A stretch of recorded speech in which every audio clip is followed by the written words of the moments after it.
আমরা সবাই জীবনে কামনা করি। কেউ ধন সম্পত্তির কামনা করি, কেউ ভালোবাসার, কেউ বন্ধুদের, কেউ নাম খ্যাতি আদি ইত্যাদি। এগুলো লাভ করার জন্য আমরা চেষ্টা করতে থাকি, পরিশ্রম করতে থাকি। কিছু সময় পরে অর্জনও করে ফেলি, কিন্তু সবকিছু অর্জন করার কিছু সময় পরে এরা রুষ্ট হয়ে যান, আমাদের থেকে দূরে চলে যান বা আমাদের থেকে কেড়ে নেওয়া হয়। এমনটা কেন হয়? এমনটা এই কারণে হয় কারণ মানুষের একটা দুর্বলতা আছে।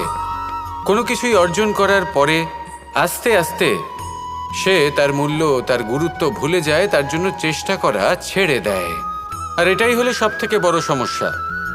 ঠিক যেমন কোনো ব্যক্তি যিনি ধন অর্জন করতে চান তার জন্য কঠিন পরিশ্রম করেন, হয়তো ধন অর্জন করেও ফেলেন, তারপর আস্তে আস্তে ওই ধনের মূল্য ভুলে যান, উচিতভাবে তা প্রয়োগ করেন না, আস্তে আস্তে তার ধন তার সঙ্গ ত্যাগ করে দেয়, সমস্ত পরিশ্রম ব্যর্থ হয়ে যায়।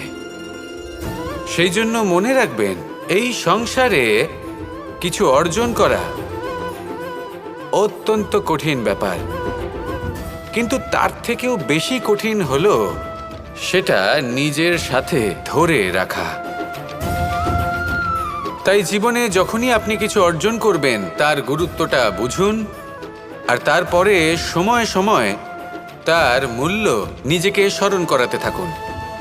কৃতজ্ঞ থাকুন যে আপনার পরিশ্রম আপনাকে এই ফল দান করেছে, আর চিরকাল পরিশ্রম করুন, তবেই আপনি যেটা লাভ করেছেন সেটা আপনার কাছে থেকে যাবে।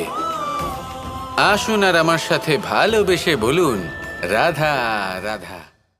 এই সংসারে যদি আপনি শুভ কিছু অর্জন করতে চান তাহলে দুটি পথ আছে। প্রথম হলো ধর্ম আর দ্বিতীয় হলো কর্ম। কিছু ব্যক্তি এমন কথাও বলেন যে আমরা তো ধর্মের পথেই অগ্রসর ছিলাম, আমরা তো লক্ষ্যপ্রাপ্ত করতে পারলাম না, বরং আমাদের নিন্দা হলো। এবার এরকমটা ঠিক কেন হয়? এরকম এই কারণে হয় কারণ দেখতে গেলে ধর্ম সবসময় আমাদের এমন পথ দেখায় যেটা আমাদের একটা শুভ লক্ষ্য প্রাপ্তিতে সাহায্য করে, কিন্তু সেই লক্ষ্যে আমাদের পৌঁছতে হবে নিজেদের কর্ম দ্বারা। যদি আপনি ধর্মের পথে অগ্রসর হয়ে থাকেন তাহলে আপনাকে কর্মও করতে হবে। যদি ধর্মের পথে চলেন কিন্তু কর্ম না করেন তাহলে লক্ষ্যপ্রাপ্তি হবে না। ঠিক সেইভাবেই যদি আপনি কর্ম করতে থাকেন কিন্তু ধর্মের পথে না চলেন তাও লক্ষ্যপ্রাপ্তি হবে না। মনে রাখবেন যে ধর্ম এবং কর্ম হলো একটি মুদ্রার দুই পিঠের সমান। এদের নিজের জীবনে আত্মসাৎ করুন এবং অগ্রসর হন। এই সংসারের প্রত্যেক লক্ষ্য আপনার হবে।